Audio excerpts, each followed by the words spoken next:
But no, I do want to get into it because now we're getting the player sound from the game on Sunday.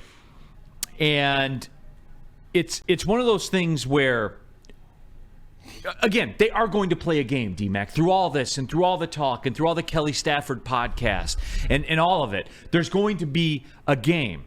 And let's just get the baseline of where Dan Campbell is with it and then just kind of work backwards from there. What Dan Campbell have to say? The two receivers and this running back make it go. And then, obviously Stafford, his ability to see it, throw it, and accurate passer. So it'll be challenging. And then defensively, this is a young group led by, obviously the Hall of Famer over there, Aaron Donald, and playing at a high level right now, run and hit. They're able to get off the field and give the ball back to that offense. So this will be challenging. And so, no breaking news there. Kind of vanilla, but that's the way that the coaches are. But D-Mac, I did want to touch on this because how this works. It's never as simple as what we say, the chat says, what the analysts say. Because D-Mac, here's pretty much what everybody says.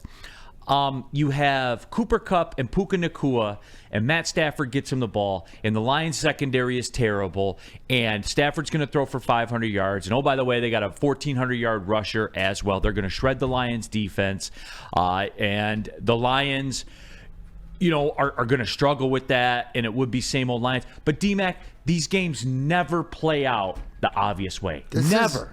It's the playoffs in any sport, right?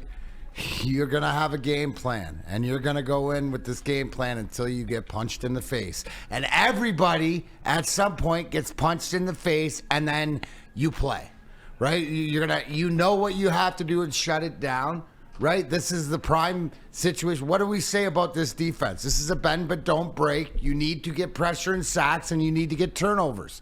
That's how you prevent the yardage. Don't watch the yardage.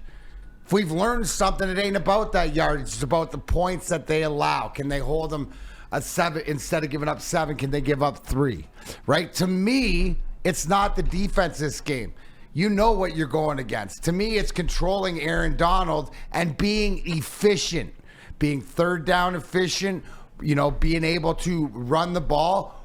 The biggest question mark to me isn't, I know that Nacua and Cooper Kupp's always open.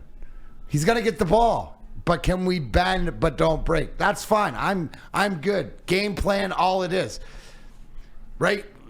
What's the worst case is that this defense comes out, plays the greatest game of their lives, and Stafford throws 3 picks and whatever like that. Probably not going to happen. Stafford is going to throw for 300 yards. Didn't Nick Mullins just put up that? But can you make him turn the ball over? He is turnover susceptible. So that's where that is. To me, it's the offense. And the biggest question mark is, what are they going to do if Laporta doesn't play? And even if he does, right, he's not going to be 100% healthy. So that takes away a big part of what your offense is. How are you going to adjust to that, right? Are you going to adjust to it running? Or are you going to adjust to it by, James Mitchell and Brock Wright? That's, to me, this is where Ben Johnson, and we're talking about coaches and stuff like this. This is the coming out party for Ben Johnson. On how, to me, I'm looking at offense. I know what my defense is. I know what I need to do. If I don't, we're going to get wrecked, right? How many guys, guess what? There's going to be a 3rd and 20, and you're probably going to give it up. But does it mean you're going to lose the game? Absolutely not. No, and it's funny, too, because, D-Mac, I talked about this earlier in the week. It might have been on Mondays. You might not have been there for it. But I watched the Bills. If it was Monday. Yeah, I can't remember if it was Monday or Tuesday. But I watched the Bills-Dolphins game. And the Dolphins had a 3rd and 19. And there was Tyreek Hill in space, down the field, jumped up, caught the ball, first down Miami. Who would have thought they would have gone to him? Everybody in the building, and yet they still got it done. Like, it happens, man. It happens. You have to have, I don't know, am I the only one that understands that, like, how this defense has to be successful, right? Because we give up yardages and we give up pass yardages we can't stop a number 1 receiver. Dan Campbell just told you that they have 2 number 1 receivers. hopefully one of the problems is Stafford can't decide which one he goes to the wrong one. We know what Matthew Stafford is. We know if we don't know how to make him uncomfortable, right, then nobody does.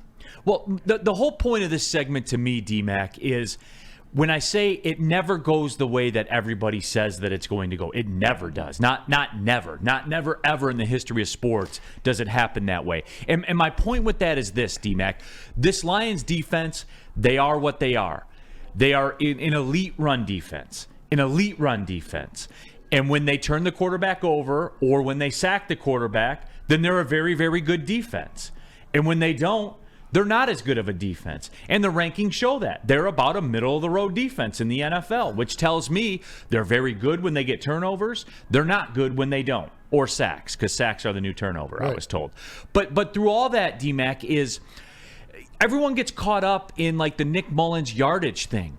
And this is something where this is the biggest thing I've learned, like working in sports and doing play-by-play and being in it, D-Mac, and being in it and engaged for every single play. Sports is a usage game. When you get more opportunities, you get more. You do more. When you're in hockey, when you're a hockey player, if you're on the power play 1 line, you're going to score more goals. If you're on the first line, you're going to score more goals because you're on the ice more. If you're a quarterback and you have to sling it because you can't run the ball against a team, you're going to put up yardage. But guess what Nick Mullins does? He's a turnover factory. And the Lions created turnovers. And, as far as the Rams go, I don't think it's hopeless, and I don't get caught up in the yardage totals either. Because, people want to talk about CeeDee Lamb, and he had 1,000 yards in that game and stuff like that. You know what else CeeDee Lamb did? Fumbled the ball through the end zone. And directly cost the Cowboys a touchdown. They played football. And that's what this game is going to. It's going to be a football game. It's going to be a great football. I expect a great football game. You got Sean McVay, who's arguably one of the best offensive minds in the game. Like the trickery, the coaching, stuff like this. I just go back to the bottom line, Neil. Is what I asked you on Tuesday. Are you confident in what you are putting out on the field and your team? Are they ready to play? And I believe that through everything else, they're self-aware of what they're up against, but they also know what they have to do to be successful. No, absolutely. And I love, too, I love our audience here in the WoodwardSports.com chat thread because they're on it. And DNCENT. And this encapsulates exactly what I'm talking about. Last 3 games, Lions defense, 1,020 passing yards, 64 points allowed. I like that passing yard to TD ratio. DNCENT, that's it right there. The usage, but not the scores. That's what they're built on because they stuff you running the football. And then Lunchbox Hooligans. The last 3 games, Lions defense has allowed 55 yards rushing. Number 1 in the NFL per game. Mm-hmm. You know what I'm saying? Number 1 in the NFL. Mm-hmm. And they got to be consistent with their the NFL nowadays, right? Is stopping teams, keeping teams at 3 points in the red zone.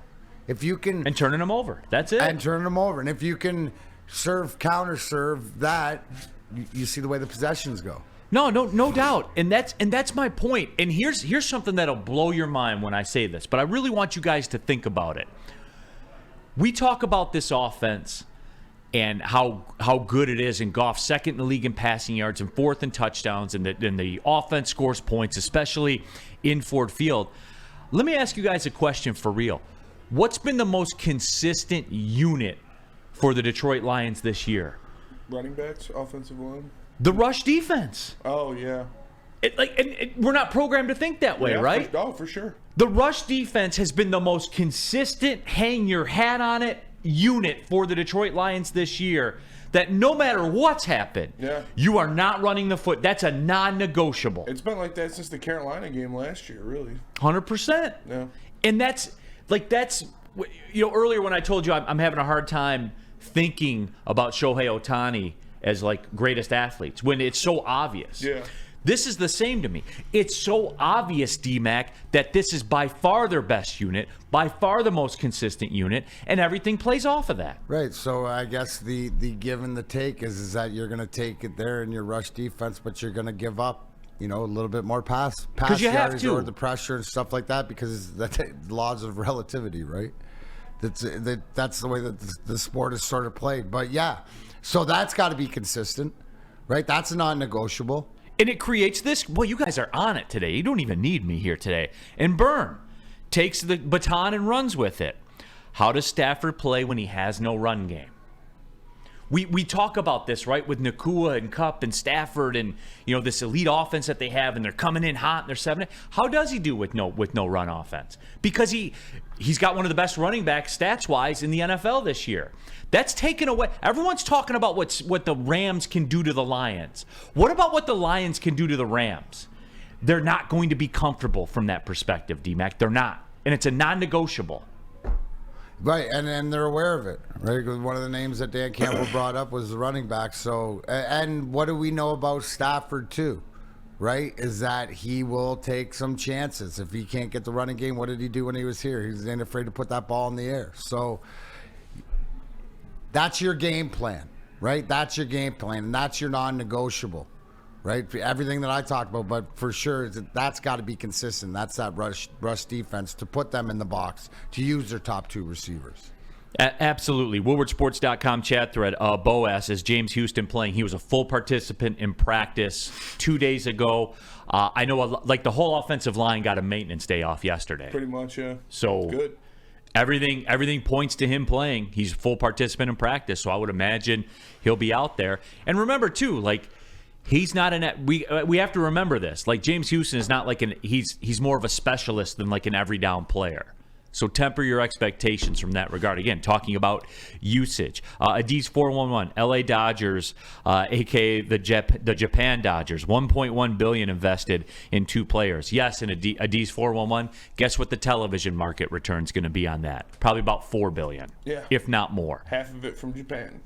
They're going to sign their own local TV deal, but in Japan, in addition to the $5 billion deal they have here in America with Time Warner. Jesus Christ. Magic Johnson, man.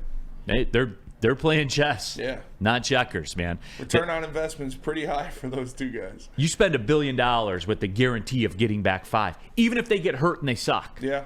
Once those deals are signed, the checks are delivered, and that's it. Yep. So yeah, they're playing chess, no doubt about it. But I do want to get everybody's reaction to it. I haven't heard anybody. That's awesome too. Yeah, resilient. Talked about that yesterday. Resilient country. Right. They know how to bounce back. They bounce back, in the words of Spencer or Axter. All right, you guys looking for somewhere to